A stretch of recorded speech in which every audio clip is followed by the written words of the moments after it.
प्रेमियों, जय सच्चिदानंद। जिसके मन में गुरु के लिए सम्मान होता है, जिसके मन में गुरु के लिए सम्मान होता है, उसके कदमों में एक दिन ये सारा जहान होता है। धन्य है ये भारत भूमि, जहां एक से बढ़कर एक संत परमहंस प्रकट होते रहे हैं। उन्हीं विशिष्ट शक्तिधर महापुरुषों की परंपरा में सन 1846 में श्री राम नवमी को भारत के बिहार प्रांत छपरा शहर के दहियावा गांव में मेरे आध्यात्मिक सम्राट रूहानी शहंशाह श्री परमहंस दयाल जी का अवतार हुआ था, जिन्हें हम दादा गुरु महाराज जी कहते हैं, जिन्होंने बिहार से चलकर आगरा, जयपुर होते हुए 1902 में टेरी पहुंचकर उन जन्मजात योगी श्री नंगली निवासी भगवान जी को 17 वर्ष की आयु में शिष्य रूप में अपनाकर आत्म रूप बना डाला। फिर दादा गुरु महाराज जी ने श्री गुरु महाराज जी को संन्यास देकर आगरा के नंगलापदी में एक जन शून्य स्थान पर उन्हें तपस्या में बिठा दिया और श्री नंगली निवासी भगवान जी ने वहां पर 12 वर्षों तक बिना कुछ खाए पिए कठोर तपस्या की।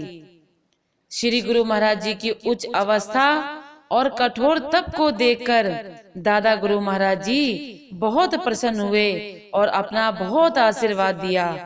दादा गुरु महाराज जी सब भक्तों से कहा करते थे कि घर घर पूजा होगी मेरे लाल की और जग का तारनहारा बनेगा ये, रास्ते में फूल बिछेंगे। और प्रेमियों, आज देखो तो सही, दादा गुरु महाराज जी के वचन प्रत्यक्ष दिख रहे हैं। श्री नंगली निवासी भगवान जी के नाम का डंका सारे जहां में बज रहा है। हर शख्स के दिलों में राज है उनका, हर जुबां पर नाम है उनका। कहा जाता है कि गुरु झंडा होता है तो शिष्य उसका डंडा होता है। और आज श्री परमहंस दयाल जी महाराज जी के उस ज्ञान ध्वजा की छाया तले विश्व के करोड़ों जीव अपनी मंजिल प्राप्त कर रहे हैं। प्रेमियों, दादा गुरु महाराज जी ने अपने निज धाम सुधारने से लगभग 2 महीने पहले टेरी में अमीर चंद जी के द्वारा एक पत्र लिखवाया था और उस पत्र में लिखा था कि सभी गुरुमुख प्रेमियों को ये बता दो कि हमारे आध्यात्मिक उत्तराधिकारी रूहानी शहंशाह बाबा स्वरूपानंद जी हैं और उनसे जो कोई भी उपदेश लेगा, सत्संग सुनेगा, सत्संग करवाएगा, उसको दोनों जहां की बरकत मिलेगी। ये हमारा आशीर्वाद है। और अंत में वो अभागा दिन भी आ पहुंचा। 10 जुलाई सन 1919 को प्रातः 6 बजे श्री परमहंस दयाल जी अपनी जीवन लीला समाप्त करके परम धाम को सिधार गए। और जिस समय दादा गुरु महाराज जी ने अपना शरीर शांत किया, उस समय श्री गुरु महाराज जी उनके पास नहीं थे। लेकिन जब ये दुखद समाचार श्री गुरु महाराज जी के पास पहुंचा तो उनकी आंखों से अश्रुधारा बहने लगी। मन बहुत व्याकुल हो उठा और जैसे तैसे श्री गुरु महाराज जी ने अपने मन को शांत किया और शास्त्रों के अनुसार दादा गुरु महाराज जी को समाधि दी गई। और 13 जुलाई को व्यास पूजा के अवसर पर भंडारा किया गया और दादा गुरु महाराज जी का लिखाया हुआ वो पत्र सभी संगत को पढ़कर सुनाया गया। और उस पत्र की आज्ञा अनुसार 2 अक्टूबर सन 1919 को शास्त्रीय मर्यादा के अनुसार श्री सद्गुरुदेव भगवान श्री नंगली निवासी भगवान जी को आध्यात्मिक सम्राट की वो दिव्य गुरु गद्दी पर विराजमान किया गया। श्री गुरु महाराज जी सिंहासन पर विराजमान होकर दादा गुरु महाराज जी के सपनों को साकार करने लगे।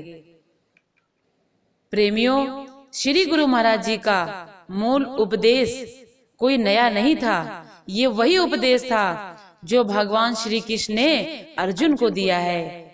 सर्वधर्मान परित्यज्य मामेकं शरणं व्रज अहं त्वा सर्व पापेभ्यो मोक्षयिष्यामि मा शुचा।